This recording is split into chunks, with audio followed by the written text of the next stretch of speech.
Assalamualaikum warahmatullahi wabarakatuh. Kami dari kelompok 2, perkenalkan saya Priana Siregar. Saya Desi Aprina Siregar. Saya Fiswara. Kami dari kelompok 2 ingin mendeskripsikan video kami tentang perang salib dan pengaruhnya terhadap Eropa dan Islam. Ini kami buat untuk memenuhi tugas UAS dari mata kuliah Sejarah Peradaban Islam. Ini dia video kami. Selamat menyaksikan. Pengertian Perang Salib. Perang Salib merupakan perang keagamaan selama 2 abad yang terjadi sebagai reaksi umat Kristenan di Eropa terhadap umat Islam di Asia, yang dianggap sebagai pihak penyerangan sejak tahun 632 Masehi. Sejumlah kota-kota penting dan tempat suci umat Kristen telah diduduki umat Islam seperti Syria, Asia Kecil, Spanyol, dan Syria.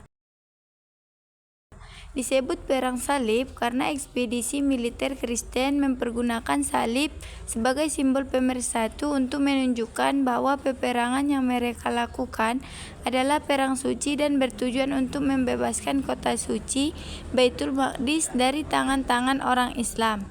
Bagi orang-orang Eropa, perang salib dikaitkan dalam kebangkitan kembali agama dan bahkan dikaitkan dengan satu gerakan kerohanian besar, di mana dunia Kristen Barat mengalami kesadaran identitas yang baru atas keseruan Paus Urbanus II. Seluruh raja-raja Kristen di Eropa bersatu dan mengarahkan rakyatnya terlibat dalam perang salib.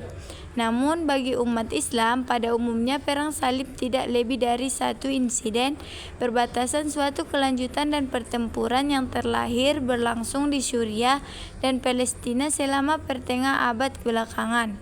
Bila mana tidak ada penguasa tertinggi yang cukup kuat untuk menjaga ketentraman orang-orang Islam, yang terlibat hanyalah mereka yang dekat dengan daerah pertempuran di wilayah Turki, Palestina, dan Mesir pada awal tahun 1098 sebelum jatuhnya Antioch. Sultan Barkuriak mengeluarkan ajaran untuk berhijrah melawan orang-orang Eropa. Namun tidak mendapat tanggapan yang efektif. Rakyat Muslim mengungsi ke Damaskus dan Irak ketika Yerusalem jatuh dan terjadi pembunuhan besar-besaran bulan Juli 1999. Masehi Khalifah Al-Mustahil mendorong para ulama untuk mendesak para amir dan pangeran supaya bergabung dalam jihad, namun tidak berhasil pula. Bahkan Al-Ghazali yang berada di Yerusalem tahun 1906 Masehi dan 1907 Masehi tidak menyinggung sedikitpun mengenai perang salib. Walaupun begitu, bisa didapati beberapa syair yang menyebut-nyebut perang salib yang selanjutnya latar belakang terjadinya perang salib. Terjadinya perang salib antara kedua belah pihak di timur Islam dengan barat Kristen disebabkan oleh faktor-faktor utama, yaitu agama, politik, dan sosial ekonomi. Yang pertama, faktor agama. Pihak Kristen merasa tidak bebas menunaikan ibadah ke Baitul Maqdis sejak dinasti Saljuk merebutnya dari dinasti Fatimiyah tahun 1070 Masehi.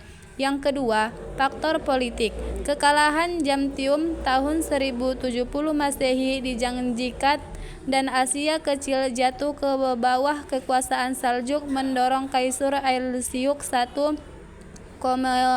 Komenius meminta bantuan kepada Paus Urbanus II untuk mengembalikan kekuasaannya di daerah-daerah penduduk dinastinya.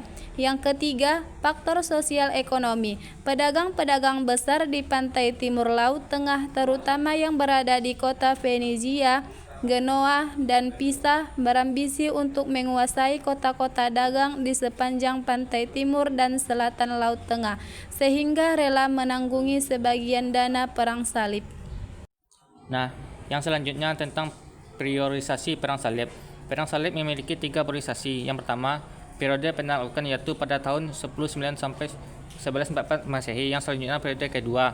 Periode kedua yang kedua ini adalah periode reaksi umat Islam yaitu pada tahun 1144 Masehi sampai 1192 Masehi. Periode yang ketiga, periode perang saudara kecil-kecilan atau kehancuran di dalam pasukan salib pada tahun 1993 Masehi sampai 1291 Masehi, dan yang terakhir pengaruh perang salib. Dalam perang salib ini meliputi dalam bidang militer, dalam bidang perindustrian, dalam bidang pertanian, dan dalam bidang perdagangan, dan yang terakhir adalah dalam bidang ilmu astronomi.